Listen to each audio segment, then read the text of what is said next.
저희 오늘은 특별히 추석 맞이 네네. 특별한 전문가님과 함께 그리고 특별한 강아지도 함께 추석 맞이 풍성하게 준비를 했는데 네. 저희 네. 혹시 들으셨나요? 저희가 지난 콘텐츠에 어떤 콘텐츠를 찍었는지? 제가 다 보지는 못했는데 네. 일단은 뭐 숙제가 맞아요. 있다고 숙제가 하더라고요. 있죠. 맞아요, 맞아요. 저희가 지난주에 공장이 증설된 기업들 네네. 그리고 가동률. 가동률이 높은 기업들 그리고 반대로 공장 지어놨던 거를 없애는 좀 좋지 않은 기업들을 조사해 오는 게 숙제였거든요. 네. 그래서 나무님이 너무 많이 준비하셔서 제가 간단하게 제 거 먼저 말씀드릴게요. 네. 준비한 게 별로 없네. 일단은 SDN이라고. 네, SDN. 네. 근데 SDN은 이미 주가가 많이 15% 가까이 올랐더라고요. 이게 태양광 모델 그 제조 시설을 증설한다고 네네. 해가지고 이미 올랐고 그리고 그 퍼슨? 처음 들어보는 종목인데? 이 전문가들도 모든 종목을 다 알 수는 없어요. 네. 그게 아니라 이건 기업은 업체인데 퍼슨이라는 의약품 업체인데 이것 때문에 뭐 다른 비슷한 업체들 기업들이 같이 오르는 것 같긴 하더라고요. 근데 아직 상장이 되질 않았어요. 그리고 GS건설. 상장이 안 됐으니까 지금 못 했죠. 네. GS건설. GS건설. 네. 이거 2차 전지. 네. 리사이클링 공장. 네. 포항에 짓는다. 그 다음에 현대차랑 LG. 근데 저 너무 그 우량주들만 갖고 왔죠. 우량진데. 아니 근데 지금 우량주를 갖고 오는 게 맞아요. 네, 이제 후반에는 이제 이번 연도 후반에는 대장주 우량 종목인 대형주가 계속 시장을 주도할 거라서 네, 홍차 갖고 오셨어요. 그리고 SK 머티리얼즈요. SK 머티리얼즈. 음극재 공장. 아니 근데 이런 그 공장을 한다고 하면은 뭐 어떤 걸로 공장이 증설되는지 뭐 다 알고 있는 거예요? 말씀드린 것처럼 SK 머티리얼즈는 배터리 들어가는 그 소재 음극재 네네. 그 공장 설립한다고 했었고 그리고 GS건설은 2차 전지 재활용하는 거. 재활용. 네, 2차 전지를 재활용하는 거. 그리고 SDN은 고출력 태양광 모듈 제조 시설. 자료조사는 진짜 많이 했는데 이거 머릿속에 있어야 돼요. 이거 맞아요. 근데 너무 어려워요. 어려워.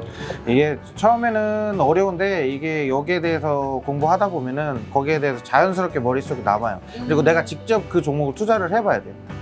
그래서 손실을 내보든 수익을 내보든 그래야지 빨리 습득이 돼요. 네. 그래서 가급적이면 주식 처음에 하시는 분들은 모의 투자를 좀 추천을 많이 하죠. 그래서 해봐야 되니까. 네. 그러면 이제 뭐 남은 씨는 뭐 어떻게? 저는 이제 영원무역이라고 영업무역 좋죠. 글로벌 대표 의류 OEM이랑 ODM 업체. 그렇죠. 네. 여기가 지금 방글라데시의 KPZ 공단 내에 여러 신규 공장을 설립하고 그러고 동아화성 탈항용 반도체 수급 개선해가지고 실적이 성장했고 현대차의 배터리용 그 가스켓 그걸 수주를 독점하고 있고요. 이게 해외 법인 생산 관리해가지고 세계 8개국의 9개 공장의 생산 라인을 이제 제품을 이제 패키지로 묶어가지고 매출을 하겠다라고 얘기가 나왔고 이제 포스코 케미칼 여기는 이제 2차 전지 소재 순환매 이제 다음에 주인공인데 이제 인조 흑연 음극재 등 사업을 준비 중이고 지금 포항에 6만 통 이제 규모의 양극재 공장을 신설한다고 그러고 있고 이제 제가 이제 요새 코로나죠 백신을 만들려고 이제 삼성바이오랑 SK 바이오사이언스 삼성은 이제 여기 인천 송도에 공장을 그렇죠. 만든다 하고 이제 SK는 경북 안동에 경북 안동 1,500억 원 투자해서 공장 증설 부지를 추가로 확보했다고. 이게 자료조사들을 다 너무 열심히 해오셨네. 이게 대표님이 이게 좀 숙제를 잘 주셨네. 일단은 이게 좀 중요한 부분 중에 하나예요. 왜 공장 증설한다고 하면은 대부분 공장 증설해서 돈을 많이 벌 수 있을까?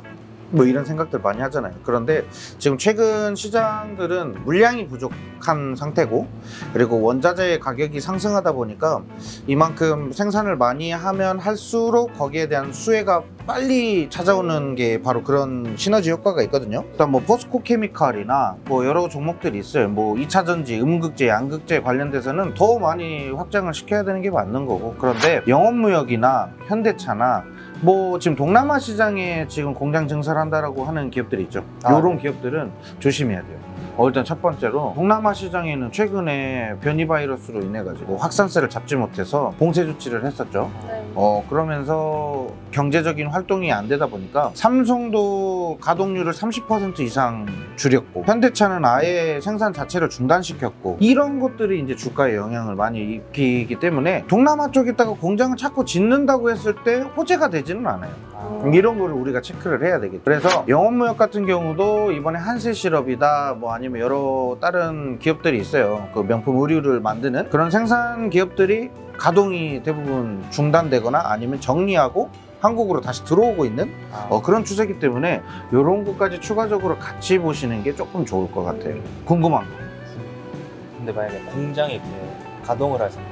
근데 이번에도 에어컨 때문에 한전에서 이제 전기를 낮췄는데, 그러면 공장도 이게 만들려고 해도 못 만들 수 있죠. 전기가 많이 포함되는 기업들이 있어요. 그런데 이 기업들이 생산하는데 전기에 대한 문제가 생긴다고 하면 굉장히 큰 문제죠. 국가적으로 엄청나게 큰 문제예요. 그래서 대부분 이 공단이라고 하죠. 이 공장이 있으면 여러 공장들이 모여있는 그 단지가 있어요.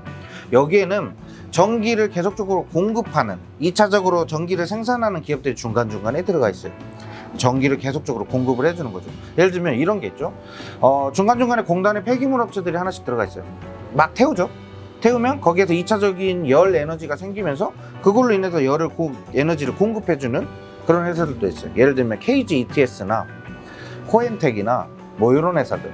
그리고 전기가 이 생산에 문제가 된다라고 하면은 그쪽에서는 자체적인 전기 에너지를 생산하기 위한 뭔가 그런 문제를 해결을 할 거예요.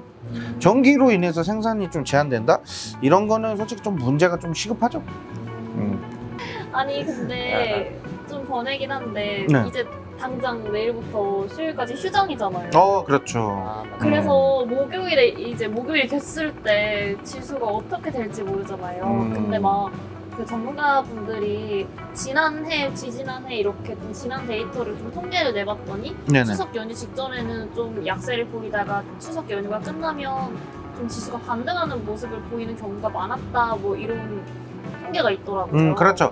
원래 9월장은 별로 좋지가 않아요. 항상. 원래 9월장은 좋지 않았고, 왜냐면 9월에는 뭐가 있냐, 옵션 만기일이라는 게 있어요. 내마녀의 날이라고 하죠. 네. 네 가지의 옵션이 동시에 만기가 되다 보니까 거기에 관련된 수급들이, 물량들이 와르르 쏟아져 나와요. 그러면 이거를 잡기 위한 부분도 문제가 될 거고, 그리고 오늘이 미국장 내마녀의 날이거든요. 오늘이 우리 국내 시장은 저번 주 목요일이었고, 그러다 보니까 내마녀의 날이 오늘이거든요. 미국장. 그러면 미국장의 내마녀의 날 옵션이 와르르 쏟아지면서 시장이 하락할 수도 있고, 그로 인해서 상승 반등할 수도 있는 거거든요. 그래서 아직까지는 지금 명절 이후에 어떻게 될 것이다 라는 것은 미국장이 끝난 이후에 우리가 대응을 해야 될 필요가 있고요. 지금 명절 이후에는 대부분 수급이 빠져요. 왜 빠지냐면, 우리도 명절에 다들 뭐 집에 가시다 보면 고향집에 가면은 선물들 많이 들고 가죠. 그러다 보니까 주머니도 두둑하게 용돈도 드려야 되고, 그러다 보니까 주머니 사정이 좀 형편이 좀 그래요. 그래서 개인 투자자들 같은 경우는 주식 계좌를 정리를 많이 해요. 거기에서 나오는 수급도 분명히 문제가 있을 거고요. 그다음